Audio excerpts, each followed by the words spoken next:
கர்த்தருடைய நாமம் மகிமைப்படுவதாக. ஆண்டவரும் அருமை இரட்சகருமாகிய இயேசுவின் நாமத்தினாலே உங்களை நான் ஆசீர்வதிக்கிறேன். கண்களை மூடி நாம் ஜெபம் பண்ணுவோம்.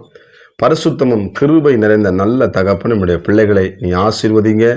இந்த இரவு ஆண்டவர்களெல்லாம் பாதுகாத்து இந்த புதிய நாளை தந்ததற்காக நன்றி செலுத்துகிறேன். எங்களோடு பேசும் இயேசுவின் நாமத்தின் பிதாவே, ஆமென். வசனத்தை உங்களை வாசிப்போம். சங்கீத புஸ்தகம் அதில் 5ஆம் சங்கீதத்தில் 3ஆம் வசனத்தோட வாசிப்போம். சங்கீத புஸ்தகம் 5:3. கர்த்தாவே, காலையிலே என் சத்தத்தை கேட்டருளுவீர், காலையிலே உமக்கு நேரே வந்து ஆயத்தமாகி காத்திருப்பேன். அருமையான தேவனுடைய பிள்ளைகளே, இங்கே காலையிலே என்று எழுதப்பட்டிருக்கிறது. இந்த காலை வேலை என்பது எல்லாத்துக்கும் ஒரு முக்கியமான பகுதி. கர்த்தருக்கு ஸ்தோத்திரம். நம்ம ஒவ்வொரு நாளும் பார்த்தீங்கன்னா இந்த காலை நேரத்தை என்ன பண்ணுவோம்? ஆமாம், ஸ்கூலுக்கு போகிறது, வேலைக்கு போகிறது, ஊழிய காரியங்கள், மற்ற எல்லா காரியங்களும் என்ன பண்ணுவோம்? காலையில் அதை துரிதமாக என்ன பண்ணுவோம்? செயல்படுவோம். சில பேர் காலை நேரம் மறந்து என்ன பண்ணுவோம்? தூங்கிட்டு இருப்போம். 7 மணி 8 மணி சில பேர் தூங்கிட்டு இருப்பாங்க. அந்த மாதிரி தூங்கக்கூடாது.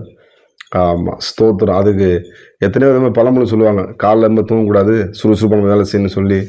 ஆமாம், ஆனாலும் பாருங்கள், இந்த காலை வேலை என்பது ரொம்ப முக்கியமான ஒன்று. அதில் என்ன பண்ண வசனம் சொல்லுது, இந்த சங்கீதக்காரன் தாவீது வேதாகமத்தில் அநேக பேர் இந்த காலை நேரத்தில் எழும்பி தேவனை தொழுது கொண்டார்கள். ஆனால் முக்கியமான ஒன்று, இது என்ன பண்ணால் காலை நேரத்தை நம்ம ஆயத்தமாகி காத்திருக்கணும் என்று எழுதப்பட்டிருக்கிறது. சில ஆயத்தங்கள் இன்றைக்கு தேவைப்படுகிறது. எப்படி நம்ம ஒரு ட்ரெயினுக்கு போனால் நம்ம திங்ஸ் எல்லாம் ஏற்றி டக்குன்னு என்ன பண்ணுவோம்? பிள்ளைகளை கூட்டி போகிறதுக்கு, மற்ற காரியங்கள் செய்கிறதுக்கு என்ன பண்ணுவோம்?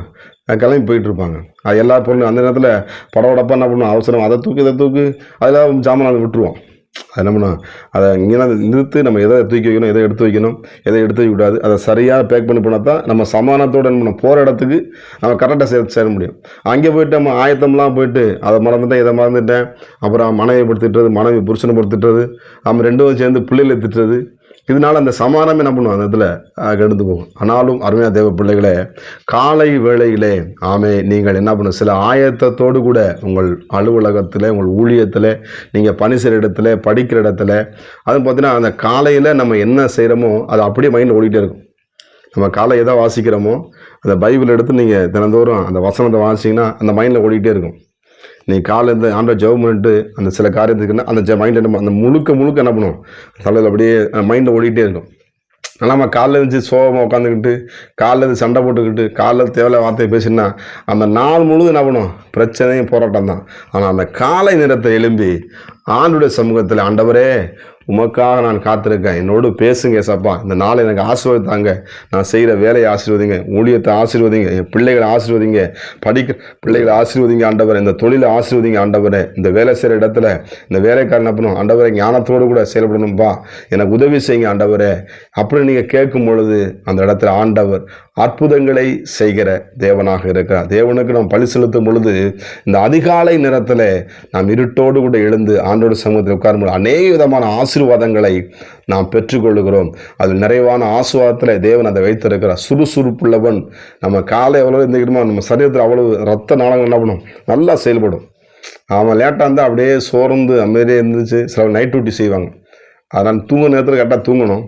காலை 7 மணி நேரத்தில் எழுப்பணும். நேரத்தோடு படுத்து நேரத்தோடு என்ன பண்ணுவோம்? எழுந்திருப்போம். சில பேர் 12 மணி 1 மணி 3 மணிக்கு என்ன பண்ணுவாங்க? அந்த செல்லை நோண்டிகிட்டே இருப்பாங்க, தேவையில்லாத கருத்து பேசிகிட்டே இருப்பாங்க. அதனால் காலைல தான் ஸ்கூலுக்கு போகிறது மறந்துடுவாங்க, வேலைக்கு போகிறது மறந்துடுவாங்க, அன்றைக்கி லீவ் போட்டுருவாங்க. இப்படிப்பட்ட சில காரியங்கள் என்ன பண்ணுறோம்? நம்ம தவறு செய்கிறோம். ஆனாலும் வேதாகமத்தில் எழுதப்பட்டிருக்கிறது, காலையிலே என் சத்தத்தை கேட்டருள்வீர். அப்போ காலையில் என் ஜெபத்தை ஆண்டவர் கேட்பார். நான் எனக்கு முன்பாக ஆண்டவர் இயேசப்பா உட்கார்ந்துருப்பாங்க. நான் அதிகாலையை நான் தேடுவேன். நான் தேடும் பொழுது என் வாழ்க்கையில் எந்த குறைவும் இல்லை என்று சங்கீதக்காரன் சொல்கிறான். கர்த்தரை தேடுகிற எனக்கு ஒரு நன்மை என் வாழ்க்கையில் குறைபடாது என்ற வார்த்தையின்படி இந்த காலை வேளையிலே கூட கர்த்தர் குறையில்லாமல் நிறைவோடு கூட உங்களுக்கு கர்த்தர் ஆசீர்வதிப்பார். இந்த காலை நேரத்தை மறந்தாதீங்க. இந்த காலை நேரத்தில் ஆயத்தமாக தேவ சமூகத்தில் நீங்கள் ஜெபிக்கும் பொழுது, தேவனை நீங்கள் தேடும் பொழுது ஆண்டவங்க வாழ்க்கையிலே பலத்த கிரிகளை செய்து உங்கள் வேலை செய்கிற இடத்துல, ஊழியத்தில், பிஸ்னஸில், எல்லா காரியத்திலும் கர்த்தர் உங்களுக்கு வெற்றியை தருகிற நல்ல தேவனாக இருக்கிறார். சங்கீதக்காரன் தாவீது 3 வேளை ஜெபித்தது அந்த முதல் ஜெபத்தை வந்துனா அந்த காலை நேரத்தை என்ன பண்ணுறான், முழங்கால் படியிட்டு இயேசுவை நோக்கி பார்க்கும் பொழுது கர்த்தர் விசேஷித்த ஞானத்தை கொடுக்கிறார், விசேஷித்த ஆவியை கொடுக்கிறார், விசேஷித்த நன்மைகளை கொடுக்கிறார், சில வெளிப்பாடுகளை கொடுக்கிறார். கர்த்தர் உங்களுக்கும் அப்படிப்பட்ட ஆசீர்வாதத்தை கொடுத்து உங்கள் நடத்த என் தேவன் வல்லமையுள்ள தேவனாக இருக்கிறார். ஆயுதத்தோடு காத்திருங்க, தேவனை தேடுங்க, நிச்சயமாய் ஆசீர்வாதத்தை நீங்கள் பெற்றுக்கொள்வேன். நம்ம ஜெபம் பண்ணுவோமா? பரிசுத்தமும் கிருபை நிறைந்த நல்ல தகப்பனே, உடைய பிள்ளைகளை நீ ஆசீர்வதிங்க. காலையிலே நிறத்தோடு எழும்பி நம்முடைய சமூகத்தில் இந்த ஆசீர்வாதத்தை பெற்றுக்கொள்ள நம்முடைய பிள்ளைகளை நீ ஆசீர்வதிக்க முடியாது நான் செபிக்கிறேன். இந்த நாள் முழுவதும் நன்மையும் கிருபையும் இவர்களை தொடர்வதாக ஆசீர்வதிங்க. இயேசுவின் நாமத்தின் பிதாவே, ஆமென். God bless you. கர்த்தர் உங்களை ஆசீர்வதிப்பாராக.